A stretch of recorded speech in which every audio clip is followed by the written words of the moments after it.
شروع اللہ کا نام لے کر جو بڑا مہربان نہایت رحم والا ہے۔ السلام علیکم ورحمۃ اللہ وبرکاتہ۔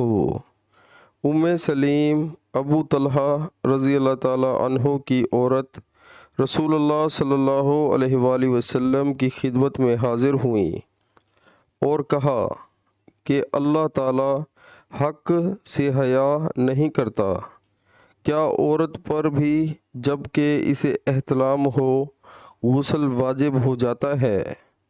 تو رسول اللہ صلی اللہ علیہ وآلہ وسلم نے فرمایا، ہاں، اگر اپنی منی کا پانی دیکھے تو اسے بھی غسل کرنا ہوگا۔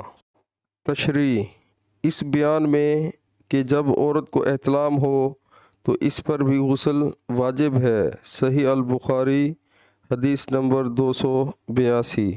پیارے مسلمانوں، اللہ تعالی ہمیں حدیث پاک سن کر اس پر عمل کرنے کی توفیق عطا فرمائے، آمین۔